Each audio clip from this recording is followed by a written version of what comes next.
went out to Great Salt Lake, this place that I've lived near and never really visited my whole life.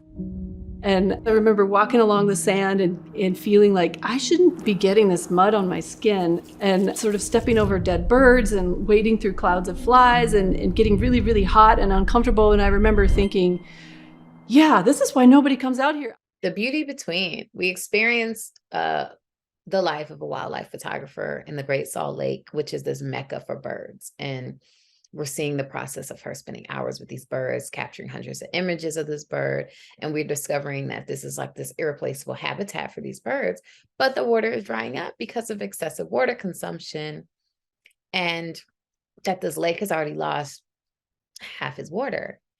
And this is going to change life for about 10 million bird species. And what I love in the motivation of making this is how she's using her photography to make people aware of this place and that the oasis that it is, and her motivation through her creativity and through her talents and her passion of photography is doing this so that it can be saved for these birds. And I think that that's the biggest thing really, is when you do find a talent or passion, how can I utilize it to save someone, to uplift someone, to make things better for someone? And the fact that she's been able to find her way to that is beautiful. Field of Devotion. This is such a well-crafted doc. It just guided us through the importance of farming in the Garden State with the threats of development and climate change and instability. I feel like I really got a deep understanding of what a day in the life of a farmer looks like, in all of the roller coaster of environmental impacts and cultural impacts on their livelihood, and how these instabilities can change food production. And once we're aware of the vital need of farmlands, we then traveled into a more in-depth look at the scientific, the biological approaches.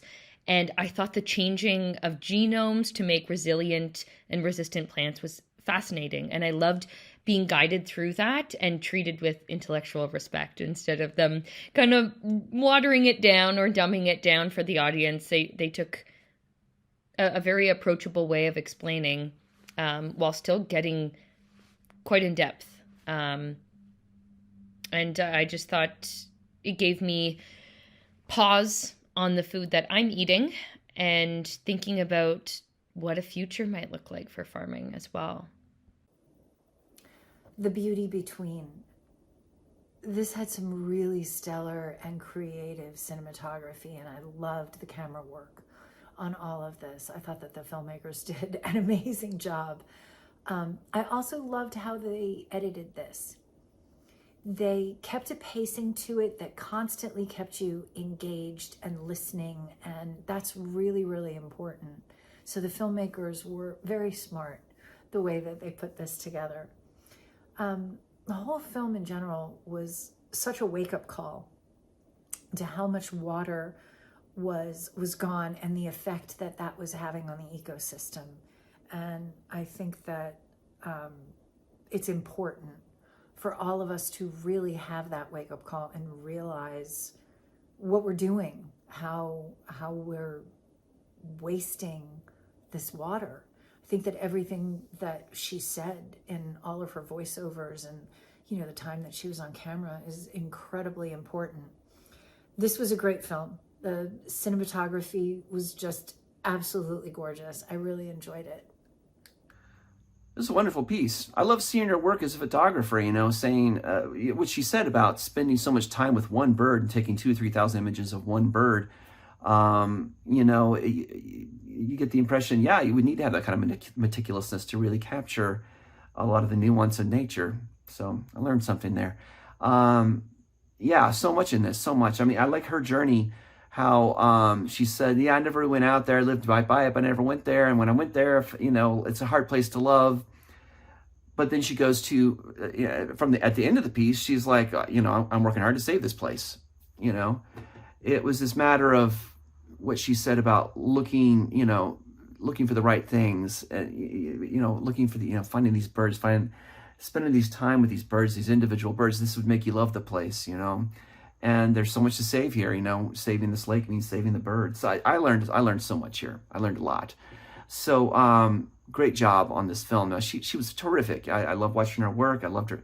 She did a great job of explaining everything. She's obviously really done her homework and really is working very, very hard on this. Bravo, So, best of luck and blessings in the continued effort here to save the lake and save the birds. And best of luck and continued blessings with this film and getting it out there and get the message out.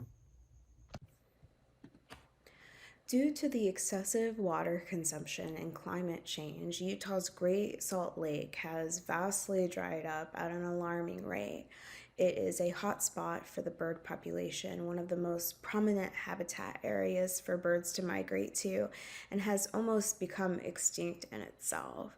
We follow this perspective of a wildlife photographer who spends most of her time watching and being in the same space as her cohorts.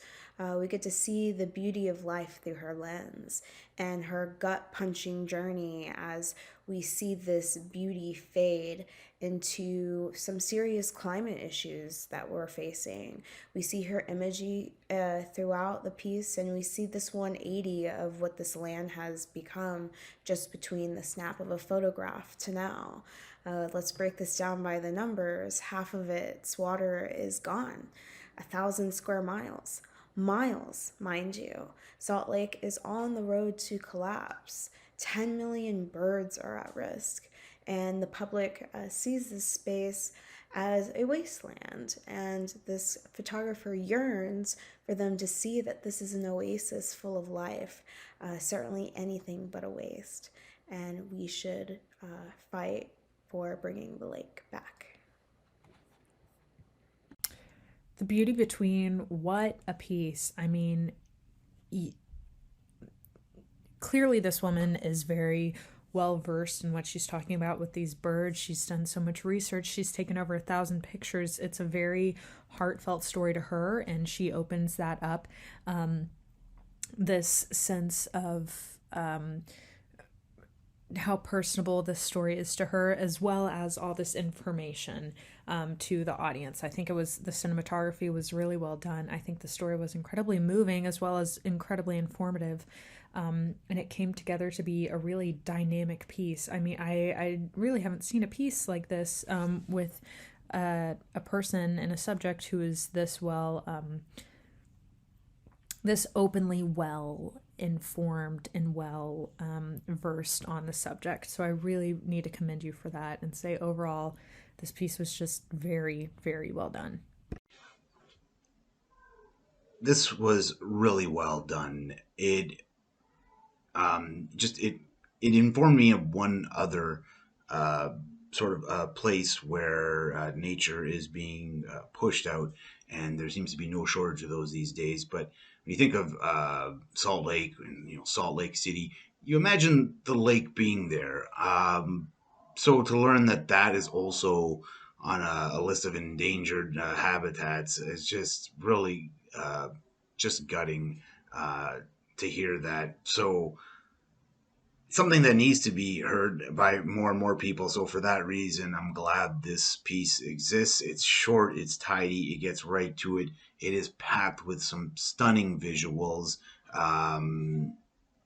The photographer there does a fantastic job of explaining the situation, of really humanizing it, and just getting in kind of almost under our skin in a way that I feel like I couldn't ignore. And I hope that rings true for a lot of people who are, I'll say it, responsible legislators, people who can actually make a difference, and the community around there who are, using water, maybe in excess, maybe not, but those are the people, and all of us really, who need to see this and take action. So great work.